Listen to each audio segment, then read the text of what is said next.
Yo, Sisi. Well, the industrial development part of South Africa is one to also focus on. We try to get as much with regards to investment for South Africa's economy. Where to from here? Yes, we're struggling to grow, 0.5% growth just for 2019, only headed up to 1.7% then when one looks at the medium term, according to Finance Minister Tito Mboweni. So, where to from here, as I said? Well, now we get to chat to Webster Mfebe, who is the chairman of the Eco-Industrial Solutions and the Limpopo Eco-Industrial Park as well. Webster, thank you so much for the time. Creating things like industrial eco-parks, how important is that, and what exactly do they do for the nation? It is important because it seeks to create a symbiotic relationship between planet, people and profit, so that the resources that we have are preserved for both the current and future generation. This one in Limpopo in particular, it is the first of its kind in the world in that it is the first zero solid waste eco-industrial park with a zero to negative carbon footprint integrated with a nature park.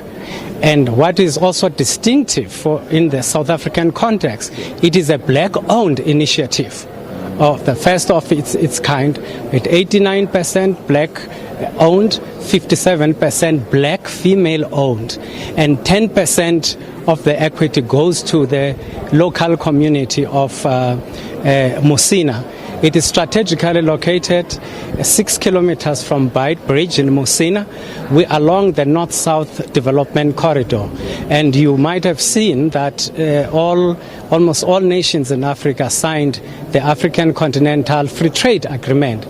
Therefore, it assists in taking forward that policy initiative from the point of view of the South African government and from the continental point of view. It is going to create, it is an investment initially of 10.7 billion rand, and it is going to create direct and indirect 289,251 jobs over a period of 5 years with a GDP impact of over 52 billion rand. Going forward. An investment of that nature certainly wants some sort of return, some sort of development goal for future. And this is exactly the whole point, right? This is all for future. How important is it to show the rest of the world that we are investing in ourselves, that we are trying to develop ourselves, and that we actually truly do believe in ourselves too? It is important given the fact that Africa's primary products, 50% of them leave the continental shores unprocessed, unbeneficiated.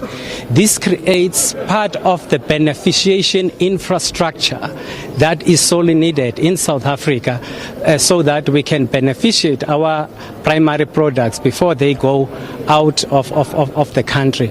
And also it sets a benchmark in terms of the sustainable development goals which are set internationally by the UN, and such projects therefore assist in taking forward our government's effort in meeting the sustainable development goal. We need to change the paradigm in terms of the developmental pathway in order to preserve our resources, as I've said, for current and future generations.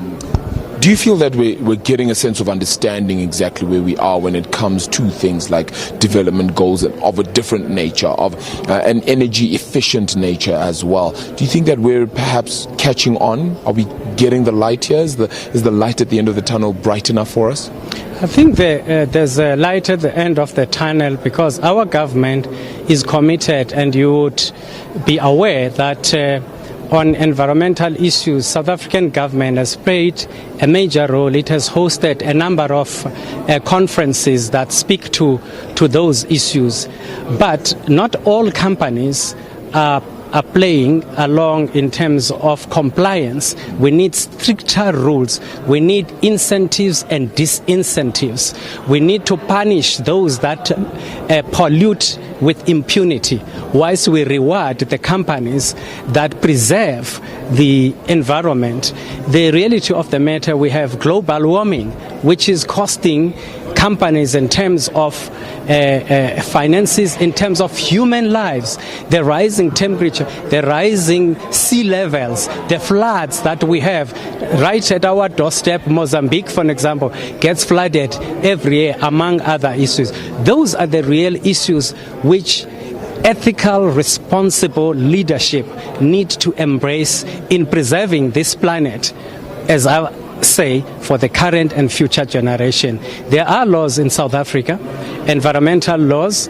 I think they are not strict enough. They need to be reviewed and come with stricter laws that would encourage and also discourage certain practices.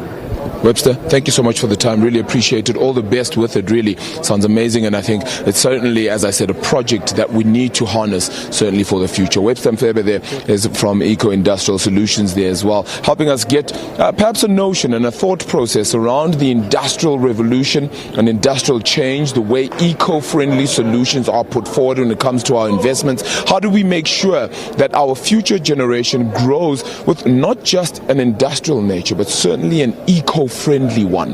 Of course, all these investments will certainly require time. They'll certainly require energy as well. So let's make sure that that energy is, as we put it, very green.